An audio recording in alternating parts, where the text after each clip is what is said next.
अस्सलामुअलैकुम, मैं हूं शबीना नाज और आप देख रहे हैं मिल्लत टाइम्स। बेगूसराय सीट पर पूरे हिंदुस्तान की नज़रें टिकी हुई हैं। बेगूसराय सीट अब एक हॉट सीट बन चुकी है। पूरे मुल्क की नज़र अब उस सीट पर टिकी हुई है और यहाँ ज़बरदस्त त्रिकोणीय लड़ाई बन चुकी है। बीजेपी से गिरिराज सिंह उम्मीदवार हैं और महागठबंधन से डॉक्टर तनवीर हसन चुनावी मैदान में उतरे हैं। तीसरी तरफ जेएनयू के तलबा तहरीर से सियासत में कदम रखने वाले कन्हैया कुमार मैदान में हैं। तो आइए आपको बताते हैं बेगूसराय की पूरी हिस्ट्री के बारे में। बेगूसराय बिहार में गंगा के नॉर्थ में वाकिफ है, मुंगेर डिवीज़न का हिस्सा है। 2011 के सेंसस के मुताबिक यहाँ की कुल आबादी 29,70,541 है। यहाँ खवातीन कम, मर्दों की तादादगी सबसे ज़्यादा है। 1000 मर्दों के लिए सिर्फ 895 खवातीन हैं। यहाँ विधानसभा के कुल 7 हलके हैं। पहला चेरैया, दूसरा बछवाड़ा, तीसरा थेगड़ा, चौथा मटिहानी, पांचवा साहेबपुर कमाल, छठा बेगूसराय और सातवां बकरी।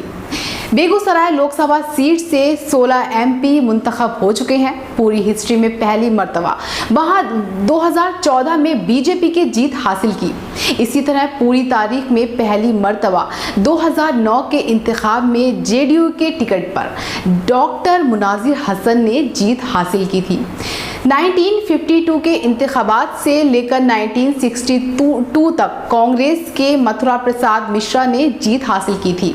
1967 से योगेंद्र शर्मा ने सीपीआई से जीत हासिल की थी। 1971 में एक बार फिर कांग्रेस की वापसी हुई और श्याम नंदन मिश्रा ने जीत हासिल की।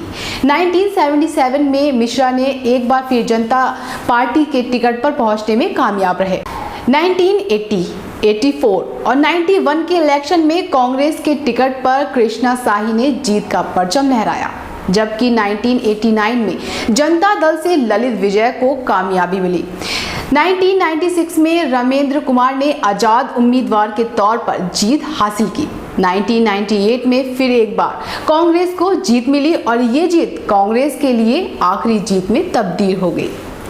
1999 में राजवंशी महतो को राष्ट्रीय जनता दल से जीत मिली, तो वहीं 2004 में राजीव रंजन सिंह को जनता दल से जीत हासिल हुई। 2009 में जेडीयू के सीट से मुनासिर हसन को जीत मिली।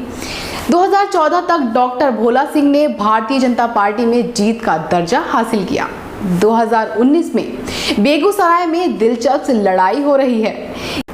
तो अब देखना यह है कि गिरिराज सिंह, कन्हैया कुमार और डॉक्टर तनवीर हसन में से किसके सर पर सजेगा जीत का ताज और किसके सर पर बंधेगा जीत का सेहरा।